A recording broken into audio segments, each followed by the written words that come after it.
Muri yeZimbabwe kwaita nyaya kuzimba iko zvinezvi ndiri kutosangana nayo chakatochaya. Kana uchingotoona ndatoya kudai so gara uziva kuti uya asina nguva yekutambisa atouya pabasa. So zvakakosha is very important kutanga nekulike this video right now kuitira kuti ZANU-PF iboikane. Kana uchiziva kuti unodedzera kuti pasine ZANU-PF zvakakosha izvozvo kudedzera kuti pasinayo asi walike this video right. Nyaya ndiri kunzwa panapa pari kunzi Matanga reported to his office today in his police uniform. His argument is that he wasn't served with a letter of dismissal. He only saw the letter on social media. Police support unit Romeo troop on standby now, planning to remove him from the office by force. Ndo nyaya iripo pari kunzi aonekwa adzokera kubasa. Nyaya iri kubuda pa Children of Zimbabwe War Veteran Association COSVA.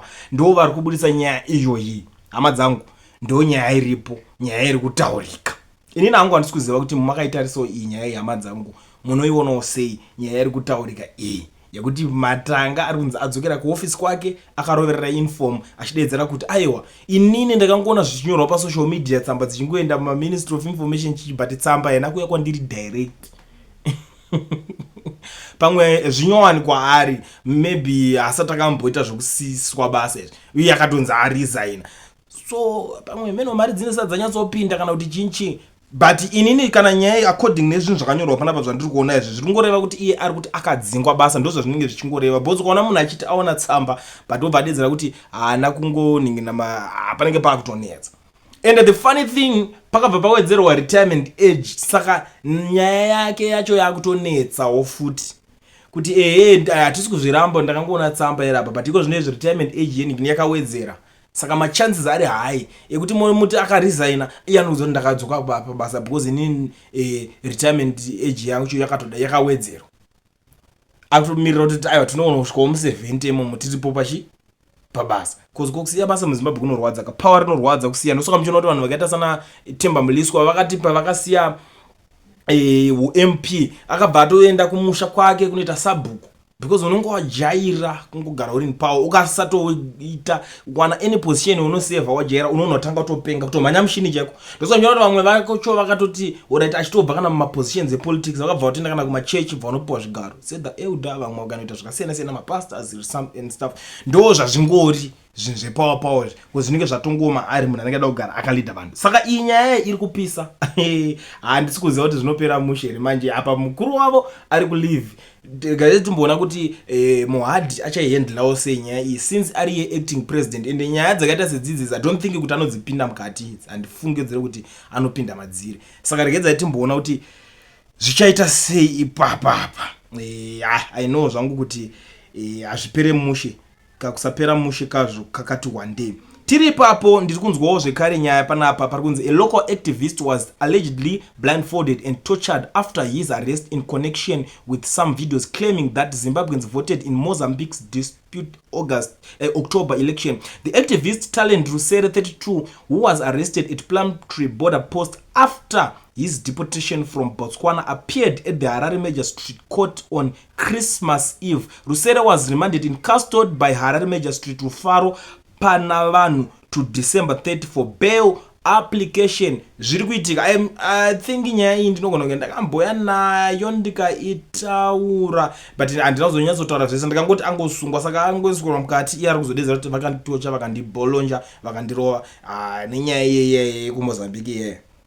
Meno nyaya I'm sure munenge makaionawo maitikiro anga yakaitika. Saka ndo payava tiri papo Winky D and Prayzah kune vanhu va music fans nyaya iri kunetsa but chaita ndiwe nayo muchazonyatso chinzwisa. Winky D abudisa paragraph yake achitenda vanhu vanomutsigira vanhu vanomusupporta nezvese zviri kuitika despite nyaya dzeku HICC kwaifana kunge akano hosta kuvenue yenogara chimudedza kwaanga akajara ngogara achitase achingoenda achinoita mashows gore rega rega parinopera zvakangodirwawo majecha zvangovharika. Saka akabva angobudawo achikwanisawo kutenda vanhu achitenda mafans thank you makandimirira but chinja nditira fan Prayzah abva abuda achitenda sewe kino Chivayo haana kumbotenda vanhu vari kumutsigira.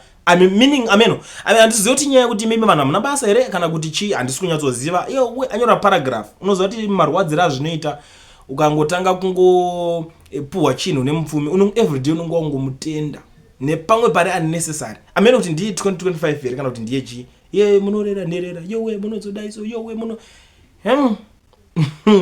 zvakaoma. Asi vana vezimbabwe vari kunyunyuta pamusoro penyaya iyoyo, ende panyaya yacho yekwaWinky Chivayo ndaona imwe iri kutenderera right now in the street. Mukadzi waWinky Chivayo ari kutaura kuti zvoni inini ndipo something, ndipo cheki yangu katizvetabudana ari kudawo mari, ngatimbo ari kuti ngatitambidzaniwo mari masenzi. Ndo imwe nyaya iri kupisa mumastreets iko zvinezvi, ari kunzi ndipo something kuti ngangoramba nhera, hapana gupurwa, hapana kanawo something kana chinoratidza kuti mashares ekuti ndanga ndiri mumarriage. Munongoziva zvazvingori kana wangosiyana nemunhu ka munongota se munongotambidzanawo something, oro euzi muri kuda kudii, muda tabarika but pachapisa. Ndo zvandingangokwanisa kungokuudzai kuti pachapisa panyaya iyoyi. Ndo maupdates andinayo zvaiko zvinezvi, but munozviziva kuti inini handingobude ndisina kusiyirai something. So ndoda kusiyirai audio diki muchiteerera mundiudzawo zvamuri kufunga pane zvinhu zvinenge zvataurwa muaudio. Tosangana mucomment section. Kana uchinge une something to say une yako audio unongoda kusenda,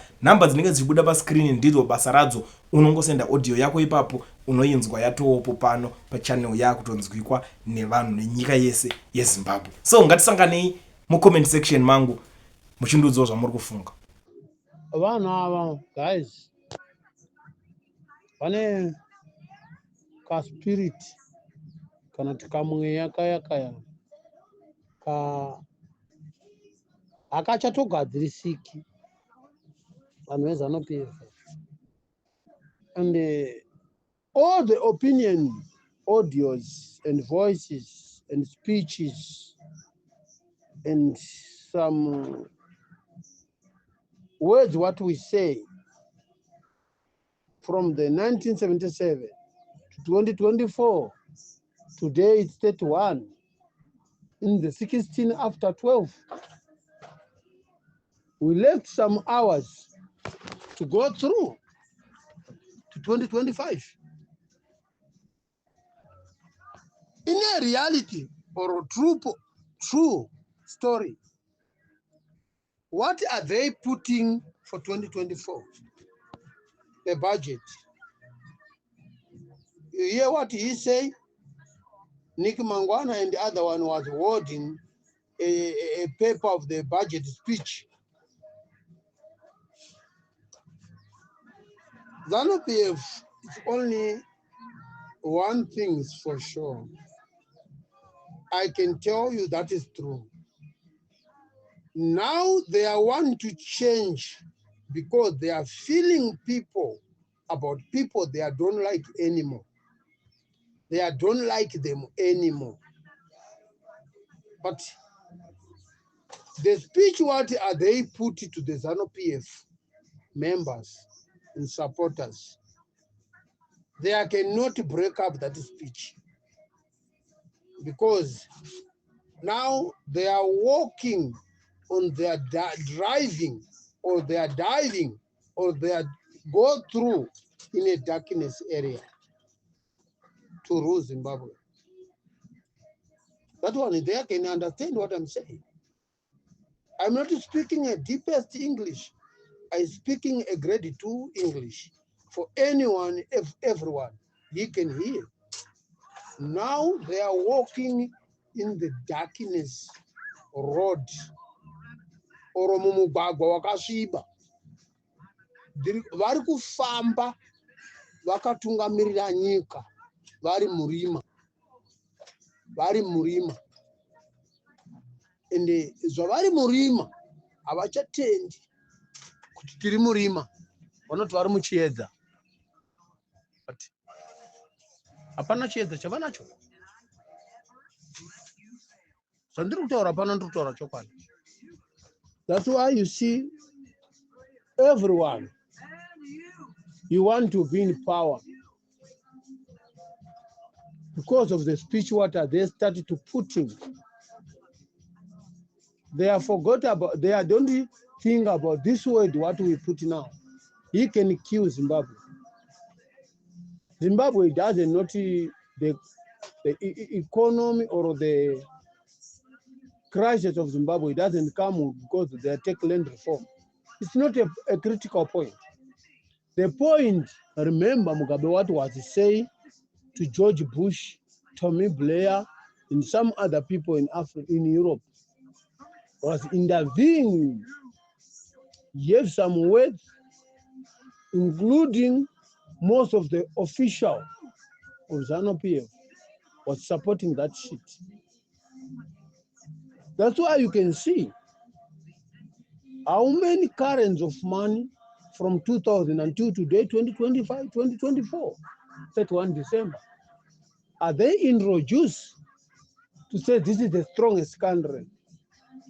But they are putting a fake money and they want to take a bribery and they want to force people.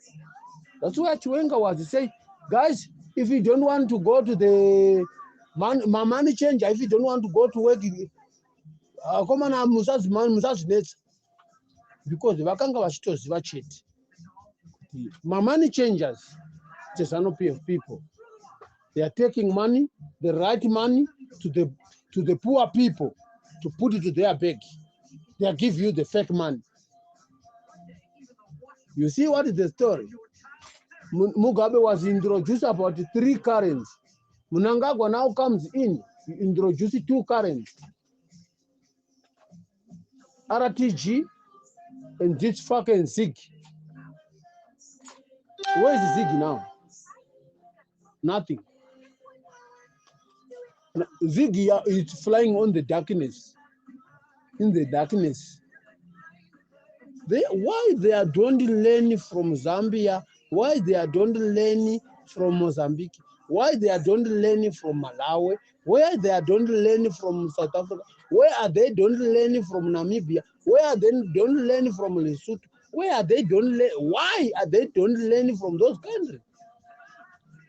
Some of the countries what I mentioned with their name, they have struggled for a long time, but they have never changed a current of money in their current.